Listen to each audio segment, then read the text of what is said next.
ಇಲ್ಲಿ ಗುರುಗಳು ಸಿದ್ಧಲಿಂಗೇಶ್ವರರು ಯಾರಿಗೆ ಕಷ್ಟ ಅಂತ ಬಂತು ಅಂದ್ರೆ ಸಾಕು ಅವರ ಮನಸ್ಸು ಕರಗಿ ಬಿಡ್ತಿತ್ತಂತೆ. ಆ ಕಷ್ಟವನ್ನ ದೂರ ಮಾಡ್ತಿದ್ರು, ಕಷ್ಟವನ್ನ ದೂರ ಮಾಡ್ತಿದ್ರು. ಹೀಗೆ ಯಾವಾಗ ಅವರು ಅನೇಕ ಕಷ್ಟಗಳನ್ನು ದೂರ ಮಾಡ್ತಾ ಪ್ರಯಾಣವನ್ನ ಬೆಳೆಸಿರ್ಬೇಕಾದ್ರೆ ಮುಂದೆ ಯಥಾ ಪ್ರಕಾರವಾಗಿ ಮುಂದೆ ಬರ್ತಾರೆವ. ಅಲ್ಲಿ ಒಂದು ಶಾಂತವಾಡ ಅಂತ ಒಂದು ಊರು ಬರ್ತತೆ, ಶಾಂತವಾಡ ಅಂತ. ಶಾಂತವಾಡ ಆ ಊರಿಗೆ ಬರ್ತಾರೆ. ಆ ಊರಿಗೆ ಇನ್ನೇನು ದೂರ ಇರ್ತತ್ತ, ಆ ಊರಿಗೆ ಬರ್ಬೇಕಾದ್ರೆ ಆ ಊರ ಒಳಗೆ ಒಬ್ಬ ಭಕ್ತ ಇರ್ತಾನೆ, ಒಬ್ಬ ವ್ಯಕ್ತಿ ಇರ್ತಾನೆ. ಅವನಿಗೆ ಅವ್ರು ಬ್ರಾಹ್ಮಣರು, ಆಕ್ಚುಲಿ ಅವ್ರು ಬ್ರಾಹ್ಮಣರ ಬಡತನದೊಳಗೆ ಬಹಳ ಬಡತನ ಇರ್ತತೆ. ಅವ್ರು ಭಯಂಕರವಾಗಿ ಬಡತನ, ಕಿತ್ತು ತಿನ್ನೋ ಬಡತನ ಇರ್ಬೇಕಾದ್ರ ಅವ್ರ ಮನೆಯೊಳಗೆ ಒಂದು ತುತ್ತು ತಿನ್ನೋದಕ್ಕೆ ಅನ್ನ ಇರಂಗಿಲ್ಲ, ಅಷ್ಟು ಬಡತನ ಇರ್ತದೆ ಅವ್ರಿಗೆ. ಯಾವ ದೇವರಿಗೆ ಬೇಡಿದ್ರು ಕೂಡ ಅವರ ಬಡತನ ದೂರ ಆಗ್ಲಿಲ್ಲ. ನಮ್ಮ ಬಡತನವನ್ನ ನೋಡಿ ನಾವು ಈ ಭೂಮಿ ಮೇಲೆ ಬದುಕಬಾರದು, ಇನ್ನು ಮುಂದೆ ಈ ಊರೊಳಗೆ ನಾವು ಉಳಿಬಾರದು ಅಂತೇಳಿ ಅಷ್ಟರ ಮಟ್ಟಿಗೆ ಅವರು ಸಾವನ್ನೇ ನಾವು ತಗೊಳ್ಬೇಕು, ನಾವು ಸಾಯ್ಬೇಕು, ಈ ಪ್ರಪಂಚದೊಳಗೆ ಉಳಿಬಾರದು ಅಂತೇಳಿ ಅವ್ರು ನಿರ್ಧಾರ ಮಾಡಿರ್ತಾರೆ. ಈ ಬಡತನ ಬಹಳ ಕಷ್ಟ, ಬಡತನ ಬಹಳ ಕಷ್ಟ. ಬಹಳ ಮಂದಿಗೆ ಭಗವಂತ ಶ್ರೀಮಂತಿಕೆ ಬೇಕು ಬೇಕು ಅಂದ್ರೆ ಶ್ರೀಮಂತಿಕೆ ಕೊಡಂಗಿಲ್ಲ. ಬ್ಯಾಡ ಬ್ಯಾಡ ಅಂದ್ರೆ ಶ್ರೀಮಂತಿಕೆ ಕೊಡ್ತಾನ ದೇವ್ರು, ನೆನಪಿರ್ಲಿ. ಆದ್ರ ಶ್ರೀಮಂತಿಕೆ ಯಾರು ಬ್ಯಾಡ ಬ್ಯಾಡ ಅಂತಾರ ಅವ್ರಿಗೆ ಶ್ರೀಮಂತಿಕೆ ಕೊಡ್ತಾನ ಕರೆ, ಆದ್ರೆ ಅವ್ರಿಗೆ ಕೊಡಬೇಕನ್ನೋ ಮನಸ್ಸು ಕೊಟ್ಟಿರಂಗಿಲ್ಲ ಅಂತೇವೆ, ಕೊಡಬೇಕನ್ನೋ ಮನಸ್ಸು ಕೊಟ್ಟಿರಂಗಿಲ್ಲ. ಆದ್ರೆ ಈ ಜಗತ್ತಿನೊಳಗ ಯಾರಿಗೆ ಬಡತನ ಕೊಟ್ಟಿರ್ತಾನಲ್ಲ, ಆ ಬಡತನ ಕೊಟ್ಟವರಿಗೆ ಯಪ್ಪ ನನಗೆ ಬಡತನ ಐತೆ, ನನಗೆ ಶ್ರೀಮಂತಿಕೆ ಕೊಡುವಂತ ಬೇಡ್ತಾರಲ್ಲ, ಆದ್ರೂ ಅವ್ರಿಗೆ ಬಡತನ ಕೊಟ್ಟಿರ್ತಾನ. ಯಾಕೆ ಕೊಟ್ಟಿರ್ತಾನ ಅಂತಂದ್ರ ಈ ಜಗತ್ತಿನೊಳಗ ಯಾವ ಶ್ರೀಮಂತ ಅನ್ಸ್ಕೊಂಡನಲ್ಲಿ ಜಗತ್ತಿನೊಳಗ ಅವನಿಗಿಂತಲೂ ಶ್ರೀಮಂತರು ಯಾರು ಅಂತಂದ್ರ ಯಾರು ಬಡವರು ಇರ್ತಾರಲ್ಲವ ಅವರು ನಿಜವಾದ ಜಗತ್ತೊಳಗೆ ಶ್ರೀಮಂತರಾಗ್ತಾರೆ. ಜಗತ್ತೊಳಗೆ ನೆನಪಿರ್ಲಿ, ಅವರೇ ಶ್ರೀಮಂತರವ. ನಾವ್ ಅನ್ಕೊಂಡಿವಿ ದುಡ್ಡು ಸಂಪತ್ತು ಬಂಗಾರ ಹೊಲ ಮನೆ ಕಟ್ಟಿದವರೆಲ್ಲ ದೊಡ್ಡ ದೊಡ್ಡ ಶ್ರೀಮಂತರಂತ ನಾವು ತಿಳ್ಕೊಂಡಿವ, ಅವರೆಲ್ಲ ಶ್ರೀಮಂತರಂತ ನಾವು ತಿಳ್ಕೊಂಡಿವಿ. ಒಬ್ಬ ಕವಿ ಬಹಳ ಚಂದ ಬರೀತಾನ, ಈ ಜಗತ್ತಿನೊಳಗ ನೀ ಏನು ಗಳಿಸ್ಬೇಕು ಅಂತಂದ್ರ ಬಹಳ ಚಂದ ಬರೀತಾನ. ಈ ಜಗತ್ತಿನೊಳಗ ನೀನು ಶ್ರೀಮಂತನಾಗಬೇಕಾದರೆ, ಈ ಜಗತ್ತಿನೊಳಗೆ ನೀ ಶ್ರೀಮಂತನಾಗಬೇಕಾದರೆ ಮನೆ ಕಟ್ಟುವುದಕ್ಕಿಂತ ಮುಂಚೆ ನಿನ್ನ ಮನಸ್ಸನ್ನ ಕಟ್ಟಿಬಿಡು. ನಿನಕ್ಕಿಂತ ಶ್ರೀಮಂತ ಜಗತ್ತಿನೊಳಗೆ ಯಾರು ಇಲ್ಲ ಅಂತ ಬರೀತಾರ. ಯಾರೂ ಶ್ರೀಮಂತರಿಲ್ಲ, ಹೌದಿಲ್ಲ? ಹೃದಯ ಶ್ರೀಮಂತಿಕೆ ಇರ್ಬೇಕಪ್ಪ. ಆ ಶ್ರೀಮಂತಿಕೆ ದೊಡ್ಡದಲ್ಲ, ಹೃದಯ ಶ್ರೀಮಂತಿಕೆ ಇರಬೇಕು. ಇಲ್ಲಿ ಸಿದ್ಧಲಿಂಗ ಶಿವಯೋಗಿಗಳವರು ಯಾವ ಸಂಪತ್ತು ಗಳಿಸಲಿಲ್ಲ, ಬಂಗಾರ ಗಳಿಸಲಿಲ್ಲ, ದುಡ್ಡು ಗಳಿಸಲಿಲ್ಲ, ಮನೆ ಕಟ್ಟಲಿಲ್ಲ, ಅವ್ರು ಯಾವ್ದು ಗಳಿಸಲಿಲ್ಲವ. ನೀ ಎಷ್ಟಂತ ಗಳಿಸಿಡುತ್ತಿ ತಮ್ಮ ಈ ಜಗತ್ತಿನೊಳಗ, ನೀ ಗಳಿಸಿರುವಂತ ಸಂಪತ್ತು ಅಂತೂ ನಿನ್ನ ಶಾಶ್ವತವಾಗಿ ನಿನ್ನಿಂದ ಬರೋದಿಲ್ಲ. ಸದ್ಗುರು ಸಿದ್ಧಲಿಂಗೇಶ್ವರರು ಯಾವ ಸಂಪತ್ತು ಗಳಿಸಲಿಲ್ಲವ, ಯಾವ ಸಂಪತ್ತು ಗಳಿಸಲಿಲ್ಲ, ಬಂಗಾರ ಗಳಿಸಲಿಲ್ಲ, ಹೊಲ ಗಳಿಸಲಿಲ್ಲ, ಮನೆ ಗಳಿಸಲಿಲ್ಲ. ಅವರು ಈ ಜಗತ್ತಿಗೆ ಯಾವ ಉದ್ದೇಶಕ್ಕಾಗಿ ಬಂದ್ರಂದ್ರ ಭಕ್ತ ಮಾನವ ಕುಲಕೋಟಿಯನ್ನ ಉದ್ಧರಿಸುವುದಕ್ಕಾಗಿ ಬಂದ್ರಪ್ಪ ಅವರು. ಆದ್ರೆ ಒಂದು ಮಾತು ಸತ್ಯ ಹೇಳ್ತೇನೆ ನಿಮಗ, ಒಂದು ವೇಳೆ ಸದ್ಗುರು ಸಿದ್ಧಲಿಂಗೇಶ್ವರರು ಈ ಜಗತ್ತಿಗೆ ತಾಯಿಯ ಗರ್ಭದಿಂದ ಬಂದಾರಂದ ಮೇಲೆ ಅವರು ಕೂಡ ಈ ಜಗತ್ತಿನೊಳಗೆ ಸಾಮಾನ್ಯವಾಗಿ ನಮ್ಮಂಗ ಬದುಕಿ ಬಂಗಾರ ಹೊಲ ಮನೆ ಆಸ್ತಿಯನ್ನ ಗಳಿಸಿ ಅವರು ಮದುವೆಯಾಗಿ ಸಂಸಾರವನ್ನ ಮಾಡಿ ಹೋಗಿದ್ರ ಇವತ್ತು ಶಾಶ್ವತವಾಗಿ ಭೂಮಿ ಮೇಲೆ ಅವರು ಇರ್ತಿದ್ದಿಲ್ಲ. ಯಾಕಿದನ್ನ ಹೇಳಕತ್ತೀನಿ ಅಂತಂದ್ರ ಅವ್ರು ಈ ಜಗತ್ತಿನೊಳಗೆ ತಮಗಾಗಿ ಯಾವದನ್ನ ಬಯಸ್ಕೊಂಡು ಬಂದವರಲ್ಲ, ಯಾವ ಸಂಪತ್ತು ಗಳಿಸ್ಬೇಕಂತ ಬಂದವರಲ್ಲ, ಹೊಲಮನೆಯನ್ನ ಕಟ್ಟಬೇಕು ಅಂತ ಬಂದವರಲ್ಲ. ಆದ್ರೆ ಈ ಜಗತ್ತಿಗೆ ಅವರು ಬಂದದ್ದು ಮಾನವ ಕುಲಕೋಟಿಯನ್ನ ಉದ್ಧರಿಸಬೇಕು ಅಂತೇಳಿ ಈ ಜಗತ್ತಿಗೆ ಅವತರಿಸಿ ಬಂದಂತ ಮಹಾತ್ಮರು ಈ ಜಗತ್ತೊಳಗ ಮಾನವ ಕುಲಕೋಟಿಗಾಗಿ ಬದುಕಿದ್ರು. ಹಾಗಾಗಿ ಜಗತ್ತೊಳಗ ಪ್ರತಿಯೊಬ್ಬರ ಮನಸ್ಸಿನೊಳಗ ಭಕ್ತಿ ಒಳಗ ಇವತ್ತ ಶಾಶ್ವತವಾಗಿ ಭೂಮಿ ಮೇಲೆ ಉಳಿದಾರ. ನಮ್ಮಂಗ ಸಾಮಾನ್ಯವಾಗಿ ಸಂಸಾರ ಮಾಡಿದ್ರಂದ್ರೆ ಅವ್ರು ಉಳಿತಿದ್ದಿಲ್ಲ ಶಾಶ್ವತವಾಗಿ ಭೂಮಿ ಮೇಲೆ, ನಮ್ಮಂಗ ಮರೆಯಾಗಿ ಹೋಗ್ಬಿಡ್ತಿದ್ರು ಅಪ್ಪರು. ಯಾವ ಸಂಪತ್ತನ್ನ ಗಳಿಸಲಿಲ್ಲ. ಯಾವಾಗ ಆ ಬಡಬ ಬ್ರಾಹ್ಮಣರ ಮನೆ ಒಳಗ ಬಹಳ ಬಡತನತ್ತೆಪ್ಪ, ಬಹಳ ಬಡತನ. ಆದ್ರೆ ದೇವರ ಮೇಲೆ ಬಹಳ ಭಕ್ತಿ ಇತ್ತವ್ರಿಗೆ, ದೇವ್ರ ಮೇಲೆ ಬಹಳ ಭಕ್ತಿ ಇತ್ತೇವ್. ಅದೇನಂತಾರಲ್ಲವ, ಬಡತನ ಬಂದಾಗ ವೆಂಕಟರಮಣ ಅನ್ಬೇಡ್ರು. ಬಹಳ ಜನ ಹೆಂಗಿರ್ತಾರ ಅಂತಂದ್ರೆ ನಾವು ಬಡತನ ಬಂದಾಗ ಒಂದಿಟ್ಟು ದೇವ್ರ ಬಲ್ಲಿ ಆ ದೇವ್ರ ಬಲ್ಲಿ ಗುರುಗಳ ಹತ್ರ ಹೋಗ್ತಿರ್ತೀವಿ. ಸಂಕಟ ಬಂದಾಗ ವೆಂಕಟರಮಣ ಹರಬೇಡ್ರು. ಈ ಜಗತ್ತಿನೊಳಗ ಹೆಂಗಿರ್ತದಂತಂದ್ರೆ ಇನ್ನೊಂದು ಹೇಳ್ತೇವೆ ಒಂದು ಮಾತು. ಬಹಳ ಜನ ನಮಗ್ ಏನಾರ ಕಷ್ಟ ಬಂತು ಅಂದ್ರ ಬಡತನ ಆಗಿತ್ತು ಅಂತಂದ್ರೆ ನಾವೆಲ್ಲ ದೇವ್ರ ಹತ್ರ ಗುರುಗಳ ಹತ್ರ ಹೋಗ್ತೀವಪ್ಪ. ಯಪ್ಪ ನಮಗ್ ಕಾಳು ಬಹಳ ಕಷ್ಟ ಬಂದತ್ರಿ, ಹೆಂಗಾರ ಮಾಡಿ ಪರಿಹಾರ ಮಾಡಂತ ಅಪ್ಪರ ಹತ್ರ ಬರ್ತೀವಿ, ಹೌದಾ? ಅದೇ ಶ್ರೀಮಂತಿಕೆ ಕೊಟ್ಟಿದ್ದಂದ್ರ ಯಾಕೆ ಹೋಗೋದು ಬಿಡೋ ಮರ ಮಠಕ್ಕೆ ಅಂತೀವಿ ನಾವು. ಬಹಳ ಮಂದಿ ನೋಡಿರ್ಬೇಕಾದ್ರ ಈ ಶ್ರೀಮಂತರು ಹೆಂಗ್ ಬರ್ತಾರ, ಬಡವರು ಹೆಂಗ್ ಬರ್ತಾರ ಅಂತ ವಿಚಾರ ಮಾಡ್ರಿ ಒಂದ್ಸಲ ಮಠಕ್ಕೆ. ಶ್ರೀಮಂತರು ಬರ್ಬೇಕಾದ್ರೆ ಚಲೋ ಚಲೋ ಚಲೋ ಬಟ್ಟೆ ಹಾಕೊಂಡು ಕಾರಿನೊಳಗ ಸ್ವಯಂ ಅಂತ ಬರ್ತಾರ ಮಠಕ್ಕೂ. ಬಂದ್ರಂದ್ರೆ ಸೀದಾ ಬಂದು ಸೀದಾ ಗದ್ದಿಗೆ ಅಷ್ಟೇ ನಮಸ್ಕಾರ ಮಾಡಿ ಆರಾಮ್ರಿಪ್ಪ ಆರಾಮ್ರಿ ಅಷ್ಟೇ ಮಾತಾಡಿ ಹೋಗ್ಬಿಡ್ತಾರ. ಹೌದಾ? ನಾನ್ ನಿಮಗೊಂದು ಮಾತು ಹೇಳ್ತೀನವ, ಇಲ್ಲಿವರೆಗೂ ನಾವೆಲ್ಲ ಅಪ್ಪೋರು ಮಠಕ್ಕೆ ಬರಾಕತ್ತೀವಿ, ನಾವೆಲ್ಲ ದುಡಿಯಾಕತ್ತೀವಿ, ಸೇವಾ ಮಾಡಾಕತ್ತೀವಲ್ಲ, ಅಪ್ಪೋರು ನಮಗಾಗಿ ಕಷ್ಟವನ್ನ ಕೇಳ್ತಾರೆ. ಅವರು ಪ್ರತಿನಿತ್ಯಲು ಬೇಡೋದು ಒಂದೇ ಇವ, ನನಗ ಭಕ್ತರು ನನ್ನನ್ನ ಬೇಡ್ಕೊಂಡು ಯಾರು ಬರ್ತಾರ, ಯಾವ ಗದ್ದಿಗೆ ಬೇಡ್ಕೊಳಕ್ ಬರ್ತಾರಲ್ಲ ಅವ್ರಿಗೆಲ್ಲ ಸುಖವಾಗಿರ್ಬೇಕು, ಅವ್ರು ಚೆನ್ನಾಗಿರ್ಬೇಕು, ಅವ್ರು ಸುಖವಾಗಿರ್ಬೇಕಂತ ಅಪ್ಪರು ಪ್ರತಿನಿತ್ಯಲು ಸಿದ್ಧಲಿಂಗೇಶ್ವರ ಬೇಡ್ಕೊಳ್ತಾರ. ಹೌದಲ್ಲ? ನನಗೆ ಕಷ್ಟ ಕೊಟ್ಟರು ಚಿಂತೆ ಇಲ್ಲ, ನನಗೆ ನೋವು ಕೊಟ್ಟರು ಚಿಂತೆ ಇಲ್ಲ. ಯಾರು ನನ್ನನ್ನ ನಂಬಿ ಬರ್ತಾರ, ಯಾರು ನಿನ್ನನ್ನ ನಂಬಿ ಗದ್ದಿಗೆ ಬರ್ತಾರಲ್ಲ ಅವ್ರಿಗೆ ಯಾವತ್ತಿ ಕಷ್ಟ ಕೊಡಬೇಡ ಅಂತ ಅಪ್ಪರು ಒಳಗೆ ಬಿಡ್ಕೊಳ್ತಾರ. ಹಂಗಾದ್ರ ನಾವು ಬಂದು ಅಪ್ಪರ ಹತ್ರ ಕೇಳ್ತೀವಿ ಏನಂತ, ಅಪ್ಪರ ನಮಗ್ ಬಾಳ ಬಡತನ ಬಂದತ್ರಿ, ನಮಗ್ ಬಾಳ ಕಷ್ಟ ಬಂದತ್ತ, ಹೆಂಗಾರ ಮಾಡಿ ಪರಿಹಾರ ಮಾಡ್ರಿ ಅಂತ ಬೇಡ್ತೀರಿ ಅಪ್ಪರ ಹತ್ರ ಹೋಗಿ. ಹೌದಾ? ಒಂದಿಷ್ಟು ಮಂದಿ ಬರ್ತಾರೆ, ಅಪ್ಪರ ನನ್ನ ಮಗಳು ಬೆಳೆದು ದೊಡ್ಡಕ್ಕೆ ಹೇಗ್ಯಾಳ್ರಿ, ಒಂದ್ ಚಲೋ ವರ ನೋಡ್ರಿ. ಅಪ್ಪರ್ ನೋಡ್ಬೇಕು ಮತ್ ನಿಮ್ಗೋಸ್ಕರ ಎಲ್ಲಾರು ಅದಾವಂತ ಕೇಳ್ಬೇಕು. ಮತ್ತ ಒಂದಿಷ್ಟು ಮಂದಿ ಬರ್ತಾರ, ಅಪ್ಪರ ನನ್ನ ಮಗ ಬೆಳೆದು ದೊಡ್ಡವಾಗೇನ್ರಿ, ಒಟ್ಟ ಚಲೋ ಸಾಲಿ ಓದೇನ್ರಿ, ಖರೆ ಆದ್ರ ನೌಕರಿ ಸಿಗವಲ್ದ್ರಿ. ಮತ್ತ ಅಪ್ಪೋರ್ ನೌಕರಿ ಹುಡುಕಾಡ್ಬೇಕು ಮತ್ ನಿಮ್ಗೋಸ್ಕರ. ಹೌದಿಲ್ಲ? ಇವೆಲ್ಲ ನಾವೇನು ಬಂದು ಕೇಳ್ತೀವಿ, ಅಪ್ಪೋರ ಹತ್ರ ಬಂದೇ ಬೇಡ್ತೀವಿ. ಅಪ್ಪೋರ ನಮಗ ನೌಕರಿ ಆಗಿಲ್ರಿ, ನನ್ನ ಮಗಳಿಗೆ ಒಂದು ಚಲೋ ವರ ಬರೋವಲ್ರಿ, ನನ್ನ ಮಗಳು ನನ್ನ ಮಾತ ಕೇಳವಲ್ರಿ, ಇವೆಲ್ಲ ಬಂದು ಹೇಳ್ತೀವಲ್ಲ, ಇವೆಲ್ಲ ಬಂದು ಅಪ್ಪರಿಗೆ ಹೇಳ್ತೀವಿ ಖರೆ. ಆದ್ರ ನಮ್ಮ ಕಷ್ಟಗಳನ್ನ ಹೇಳ್ಕೊಂಡಿವಿ. ಯಾವತ್ತಾದ್ರೂ ಅಪ್ಪೋರಿಗೆ ನಾವು ಒಂದು ಮಾತು ಕೇಳಿವಿ ನೀವು, ಅಪ್ಪೋರ ನೀವು ಬಾಳ್ ಚಂದ ಇದ್ದೀರಿಲ್ರಿಪ್ಪ, ನೀವು ಆರಾಮಿದಿರಿಲ್ಲ, ನೀವು ಚಂದಿದ್ರ ನಾವು ಚಂದಿರ್ತೀವ್ರಪ್ಪ ಅಂತ ಅಪ್ಪೋರ ಕಷ್ಟಗಳನ್ನ ಯಾವತ್ತಾದ್ರೂ ಕೇಳಿವಿ ನೀವು? ಕೇಳ್ತಿರವ? ಯಾಕಂದ್ರೆ ಕೆಲವೊಂದು ಕಡೆ ಕೇಳಲ್ಲ. ಆದ್ರೆ ನನಗ ಅನಿಸುತ್ತೇವ, ನಂದೀಶ್ವರ ಗ್ರಾಮದ ಭಕ್ತರು ಹೆಂಗಿದ್ದೀರಿ ಅಂತಂದ್ರ ಅಪ್ಪೋರ್ ಮೇಲೆ ಎಷ್ಟು ಭಕ್ತಿ ಇಟ್ಟಿರಿ, ಎಷ್ಟು ಪ್ರೀತಿ ಇಟ್ಟಿರಿ ಅಂತಂದ್ರ ನಿಜವಾಗ್ಲೂ ನೀವು ಮಾಡುವಂತ ಸೇವದ ಮೇಲೆ ಗೊತ್ತಾಗ್ಬಿಡ್ತದೇವ. ಅಪ್ಪೋರು ನಿಮಗಾಗಿ ಶ್ರಮ ಪಟ್ಟು ಅವ್ರ ಕಷ್ಟವನ್ನ ಪರಿಹಾರ ಮಾಡೋದಕ್ಕಾಗಿ ಒಳಗ ಅವ್ರು ಕುಂತರ, ಅವ್ರ ಕಷ್ಟವನ್ನ ನಿಮ್ಮ ಕಷ್ಟವನ್ನ ಪರಿಹಾರ ಮಾಡೋದಕ್ಕ ಅಲ್ಲಿ ಸಿದ್ಧಲಿಂಗೇಶ್ವರ ಕುಂತಾನ ಒಳಗ, ಒಳಗ ಕುಂತಾನವ. ನೀವು ಅಪ್ಪನಿಗಾಗಿ ದುಡಿಯಾಕತ್ತೀರಿ ಖರೆ, ಈ ಮಠಕ್ಕಾಗಿ ನೀವು ದುಡಿಯಾಕತ್ತೀರಿ, ಅದ್ರ ನಿಮಗಾಗಿ ಅವ ದುಡಿತೇನ. ಅದೇನಂತಾರಿಲ್ಲವ, ಭಕ್ತಿಯಿಂದ ನೆನೆದರೆ, ಭಕ್ತಿಯಿಂದ ಕರೆದರೆ ನೀವು ಯಾವ ಕರ ಕಟ್ಟುವಂತ ಗೂಟದೊಳಗೆ ಬಂದು ನಾನು ಇರ್ತೀನಿ ಅಂತ ಹೇಳ್ಯಾರ ಮಹಾತ್ಮರು. ಯಾರು ಭಕ್ತಿಯಿಂದ ಕರಿತೀರಿ, ಯಾರು ಶ್ರದ್ಧೆಯಿಂದ ಕರಿತೀರಿ, ನೀವೇನು ಕಟ್ಟುತ್ತಿರಲ್ಲ ಕರ, ಮನ್ಯಾಗ ಆಕಳ ಕರ ಕಟ್ತಿರಲ್ಲ, ಆ ಕರ ಕಟ್ಟುವ ಗೂಟದೊಳಗೆ ನಾನು ಇರ್ತೀನಿ ಅಂತ ಹೇಳ್ಯಾರ ಮಹಾತ್ಮರಿ. ಜಗತ್ತಿನೊಳಗೆ ಯಾರು ಭಕ್ತಿಯಿಂದ ಕರಿತಾರ ಅವ್ರ ಬಳಿ ಬಂದ್ಬಿಡ್ತಾರೆ. ಅಂತ ಮಹಾತ್ಮರಿವ. ಅವರಿಗೆ ಬಾಳ ಬಡತನತ್ತೇವ, ಬಡವರಿಗೆ ಏನು ಬಡ ಬ್ರಾಹ್ಮಣರ ಅಂತಿದ್ರಲ್ಲ, ಇಬ್ರು ಗಂಡ ಹೆಂಡತಿ, ಬಾಳ ಬಡತಾನೆವ, ಕಿತ್ತು ತಿನ್ನೋ ಬಡತನತ್ತೇವ. ನಮ್ಮ ದೇಶದೊಳಗೆ ಎಷ್ಟು ಬಡತನ ಐತೆ ಅಂತ ತಿಳ್ಕೊಂಡ್ರಿವ. ಬಾಳ ಜನ ಇವ ಎಲ್ಲಾರ ಪ್ರಸಾದಕ್ಕೆ ಹೋದ್ರೆ, ಎಲ್ಲಾರ ಒಂದು ದೊಡ್ಡ ದೊಡ್ಡ ಕಾರ್ಯಕ್ಕೆ ಹೋದ್ರ ಬಾಳ ಜನ ಈ ಊಟ ಮಾಡ್ತಾರಲ್ಲವ, ಬಾಳ ಕೆಡಿಸ್ತಾರವ. ಅನ್ನ ಕೆಡಿಸಬಾರದು, ಇಲ್ಲಂತೂ ಕೆಡಸಂಗಿಲ್ಲವ. ನಾನು ಬಾಳ ನೋಡ್ತೀನಿವ, ಬಾಳ ಮಂದಿ ಸ್ವಚ್ಛತೆ ಇದ್ರಿ, ಯಾರು ಒಂದು ಹಗಲು ಕೂಡ ಅನ್ನ ಕೆಡಸಂಗಿಲ್ಲ. ಪ್ರಸಾದ ಮಾಡ್ಬೇಕಾದ್ರೆ ಒಂದು ಸಲ ಆತ ಗುರುನಾಥನ ಸ್ಮರಣೆ ಮಾಡಿಗೆಸೆ ಪ್ರಸಾದ ಮಾಡ್ತೀರಿ.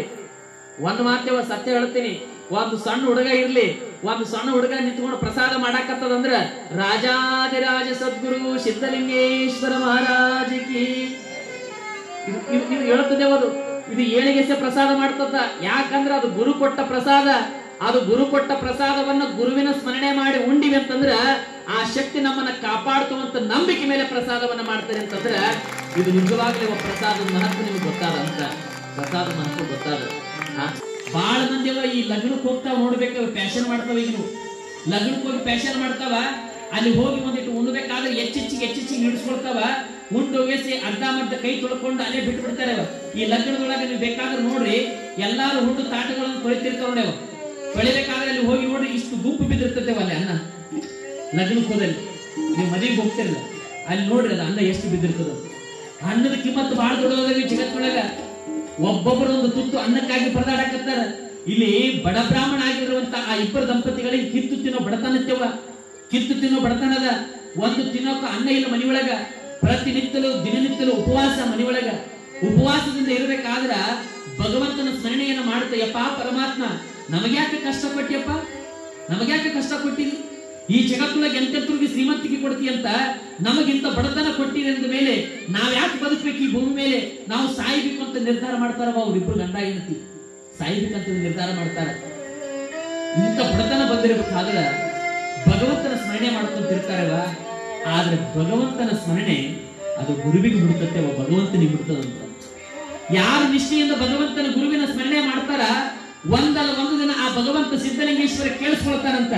ಇವತ್ತು ನಿಮಗೆ ಕಷ್ಟ ಬಂದಿರಬಹುದಲ್ಲ, ನಿಮ್ಮ ಮನೆಯೊಳಗೆ ದುಃಖ ಇರಬಹುದು, ಕಷ್ಟ ಇರಬಹುದು.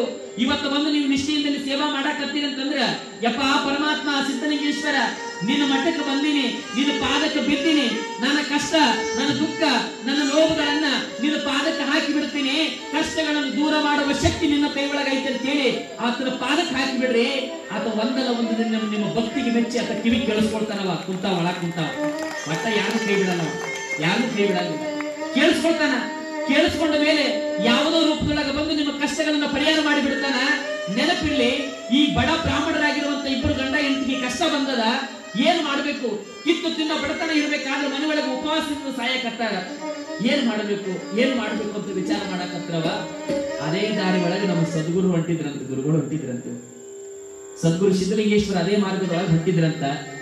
ಯಾವ ಬಡ ಬ್ರಾಹ್ಮಣ ಹೋಗಿ ನೋಡಿದ, ಯಪ್ಪ ತಾವ್ ಯಾರೋ ಮಹಾತ್ಮನ ಕಾಣಿಸಕತ್ತೀರಿ, ಯಪ್ಪ ಭಗವಂತ ಈ ಜಗತ್ತಿಗೆ ನೀನು ಪರಮಾತ್ಮನ ಸ್ವರೂಪಿಯಾಗಿ ಬಂದಂಗ ಕಾಣಕತ್ತೀರಿ ನಮ್ಮ ಕಣ್ಣಿಗೆ.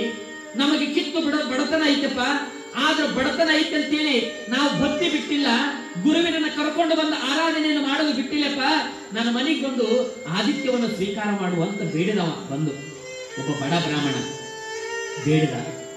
ಅಪ್ಪರಿಗೆಲ್ಲ ಗೊತ್ತಾಗಿತ್ತವ, ಅವ್ರ ಮನೆಯಾಗ ಬಡತನ ಐತೆ ಅಂತ ಗೊತ್ತಿತ್ತವ. ಅವರು ಜ್ಞಾನ ದೃಷ್ಟಿಗಳೆಲ್ಲ ಎಲ್ಲಾ ತಿಳ್ಕೊಂಡು ಬಿಡ್ತಿದ್ರು. ಯಾರಿಗೆ ಬಡತನ ಐತೆ, ಯಾರಿಗೆ ಕಷ್ಟ ಐತೆ ಅಂತ ತಿಳ್ಕೊಂಡು ಬಿಡ್ತಿದ್ರಂತ ಮೊದಲ ಅಪ್ಪವರು. ಅಷ್ಟು ಶಕ್ತಿ ಇತ್ತವ, ಜ್ಞಾನ ದೃಷ್ಟಿ ಇತ್ತು ಅವ್ರ ಬಳಿ.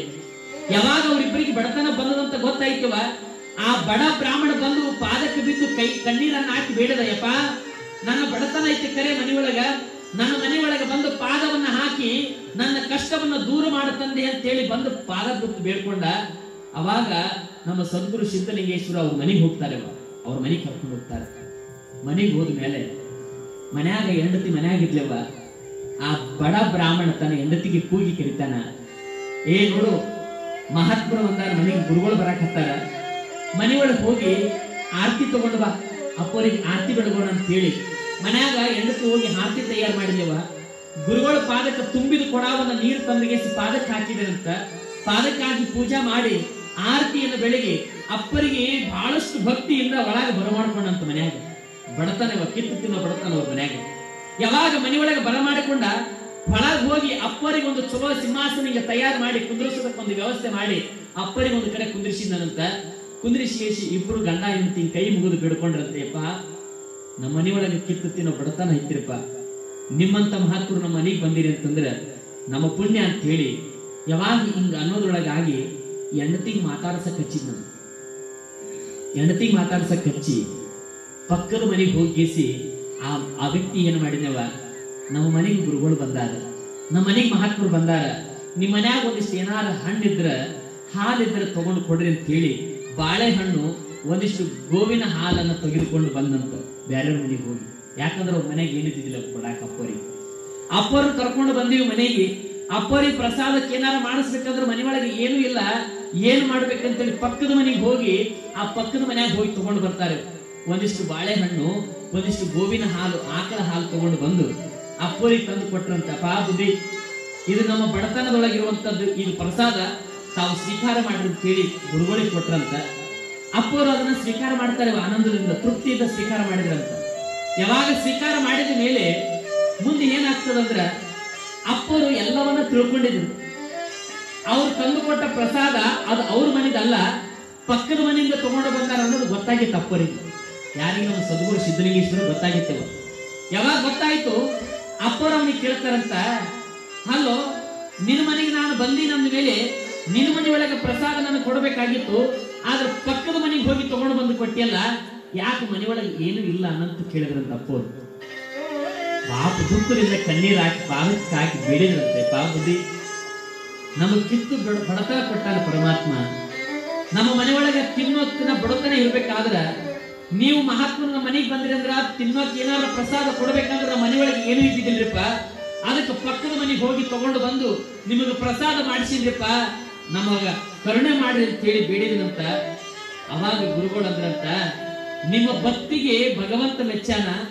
ಭಗವಂತ ಮೆಚ್ಚಾನ ಅಂದ ಮೇಲೆ ಯಾರ ಮನಸ್ಸೊಳಗ ಭಕ್ತಿ ಇರ್ತದ, ಯಾರ ನಿಷ್ಠೆ ಇರ್ತದ, ಅವ್ರಿಗೆ ಭಗವಂತ ಹೊಲಿತಾನ, ಚಿಂತೆ ಮಾಡುವ ಅವಶ್ಯಕತೆ ಇಲ್ಲ. ಮನ್ಯಾಗ ದೇವ್ರ ಜಗಲಿ ಐತಿಲ್ಲ ಅಂತ ಕೇಳಿದ್ರಂತ ಅಪ್ಪರು. ದೇವ್ರ ಜಗಲಿ ಅದಲ್ಲ ಅಂತ ಕೇಳಿದ್ರಂತ. ಅಪ್ಪರು ಐತ್ರಿ ಒಳಗ. ಮೊದಲೇ ಬ್ರಾಹ್ಮಣರೇ ಅವರು, ಬಹಳ ನೇಮ ನಿಂತಿರ್ತಾವ ಅವ್ರ ಮನ್ಯಾಗ. ಬಡವರಿದ್ರು ಕೂಡ ಭಕ್ತಿ ಇರ್ತೇವ ಅವ್ರ ಮನ್ಯಾಗ, ಬಹಳ ಭಕ್ತಿ ಮಾಡ್ತಿದ್ರು. ಮನ್ಯಾಗ ದೇವ್ರ ಜಗಲಿ ತೋರಿಸಿದ್ರು ಗುರುಗಳಿಗೆ. ಇಬ್ರು ಗಂಡ ಹೆಂಡತಿ ಹೇಳಿದ್ರಂತ ಗುರುಗಳು, ಆ ದೇವ್ರ ಜಗಲಿ ಮುಂದೆ ಹೋಗ್ರಿ, ಅಲ್ಲಿ ಮುಂದೆ ಕೂತ್ಕೊಂಡು ಆ ತಾಯಿ ಲಕ್ಷ್ಮಿ ಅದಾಳಲ್ಲ ಒಳಗ, ಆ ಲಕ್ಷ್ಮಿನ ಬೇಡ್ರಿ ಅಂದ್ರಂತ. ಒಳಗಿರ್ತಾಳಲ್ಲ ಮನ್ಯಾಗ, ಎಲ್ಲೋರ್ ಮನ್ಯಾಗ ಲಕ್ಷ್ಮಿ ಇರ್ತಾಳೆ, ಲಕ್ಷ್ಮಿ ಕಂಬ ಅಂತ ಇರ್ತದ ಮನ್ಯಾಗ. ಹಂಗ ಅಲ್ಲಿ ಬೇಡ ಕೇಳಿದ್ರಂತ ಅಪ್ಪರು, ನಿಮಗೆ ಏನ್ ಬೇಕಾಗ್ಯದಲ್ಲ ಅದನ್ನ ಬೇಡ್ರಿ, ಆ ಲಕ್ಷ್ಮಿ ತಾಯಿ ನಿಮಗೆ ಕೊಡ್ತಾಳ, ನಿಮ್ಮ ಮನೆ ದೇವ್ರು ಕೊಡ್ತದ, ಚಿಂತೆ ಮಾಡಬೇಡ್ರಿ, ಬೇಡ್ರಿ ಅಂತ ಹೇಳಿದ್ರಂತ.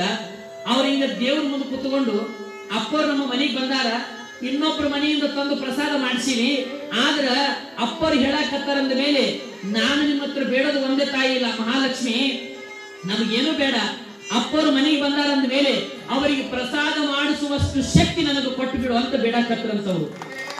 ಅವ್ರು ತಮಗಾಗಿ ಬೇಡಲಿಲ್ಲ, ತಮಗಾಗಿ ಏನು ಬೇಡಲಿಲ್ಲ, ಅಪ್ಪರು ಬಂದಾರ ಅವರಿಗೆ ಪ್ರಸಾದ ಮಾಡಿಸ್ಬೇಕಾಗ್ಯದ, ನಮಗ ಅನುಗ್ರಹ ಮಾಡು ಅಂತೇಳಿ ಮಹಾಲಕ್ಷ್ಮಿ ಹತ್ರ ಬೇಡಿದ್ರಂತ. ಅವಾಗ ಅಪ್ಪರು ಅಲ್ಲೇ ನಿಂತುಕೊಂಡು ವಿಚಾರ ಮಾಡಿ ಮನಸ್ಸಿನೊಳಗ ಅನ್ಕೊಂಡು ಆ ಲಕ್ಷ್ಮಿಗಂತಾರಂತ, ಏ ಮಹಾಲಕ್ಷ್ಮಿ, ಅವ್ರು ಬೇಡಕತ್ತದ್ದು ತಮಗಾಗಿ ಬೇಡಿಲ್ಲ, ಯಾರಾದ್ರೂ ಮನೆಗೆ ಅತಿಥಿಗಳು ಬಂದ್ರೆ, ಯಾರಾದ್ರೂ ಜಂಗಮರು ಬಂದ್ರೆ ಅವರಿಗೆ ಪ್ರಸಾದ ಮಾಡಿಸ್ಬೇಕು, ಇನ್ನೊಬ್ಬರಿಗೆ ಪ್ರಸಾದ ಮಾಡಿಸ್ಬೇಕಂತ ಇನ್ನೊಬ್ಬರಿಗಾಗಿ ಬೇಡಕತ್ತಾರ. ಅವರಲ್ಲಿ ಸ್ವಾರ್ಥವಿಲ್ಲ, ಅವರಲ್ಲಿ ನಿಸ್ವಾರ್ಥ ಸೇವೆ ಇದೆ. ಅದಕ್ಕಾಗಿ ಅವರಿಗೆ ಏನು ಬೇಕಾಗ್ಯದಲ್ಲ ಎಲ್ಲವನ್ನು ಕೊಟ್ಟು ಬಿಡುವಂತೇಳಿ ಮಹಾಲಕ್ಷ್ಮಿಗೆ ಅಪ್ಪಣೆ ಕೊಡ್ತಾರಂತ ಅಪ್ಪರು. ಅಪ್ಪರು ಅಪ್ಪಣೆ ಕೊಡ್ತಾರಂತ.